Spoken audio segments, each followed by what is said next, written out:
Today's video is about writing a good introduction for a literary analysis. And when I say literary, I really mean any type of text. You can use this for analyzing a television show, a book, or a movie. So pay attention to this pattern that I'm going to show you because it will help you anytime you ever have to write an essay about a literary text. A lot of students get really choked up whenever they start writing because they're like, I don't know where to start. Well, it's your rough draft. You don't have to start with the introduction itself. If you feel like that you're getting stuck and you don't know where to start with an introduction, skip it and start writing your body paragraphs. And then when you're done writing the meat, the body of your essay, then go back and add in the introduction. Treat it like a math problem. Teachers always say, like, if you get stuck on one problem, go to another and then revisit it. Do the same thing. Revisit this problem later on in the drafting process.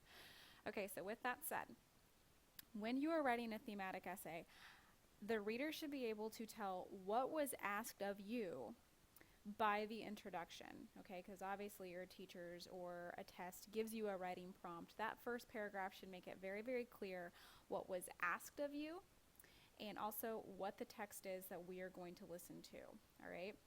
So for this purpose, I'm showing you an example of an introduction for the hero quest pattern. You have to include the text and a very, very brief summary of the text, like give us the bare bones of what we need to know. And you also have to give us a thematic focus. So in this case, the thematic focus is the hero quest pattern, okay? And I color-coded this because I care. And there is no rule, like you can do the thematic focus first or you can do the text first. And in my case, I did the text first. So we can see in green is an introduction of the text.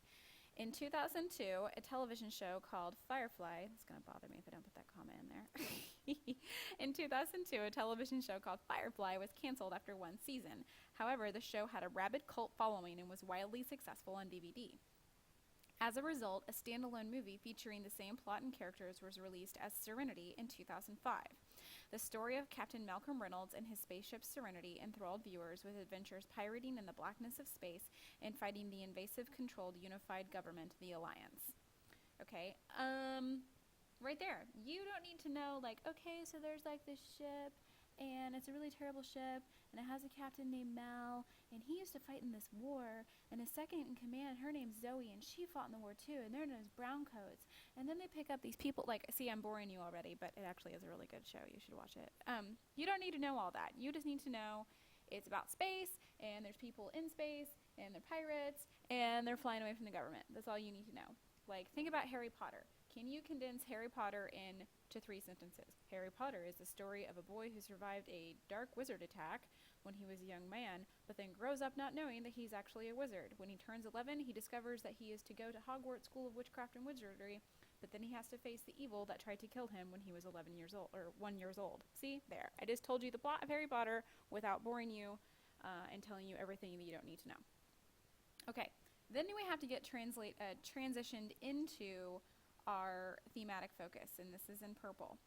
Though this is a modern sci-fi story, it still follows a pattern seen through the ages. Joseph Campbell studied the monomyth in his book, A Hero with a Thousand Faces.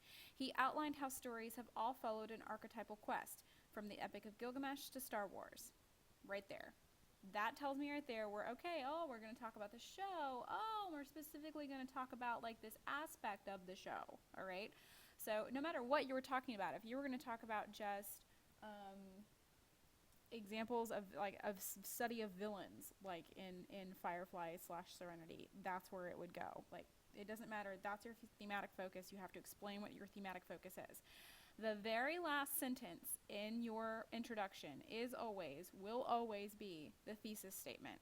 And the thesis statement is the overall main point that you are trying to prove in your essay, okay?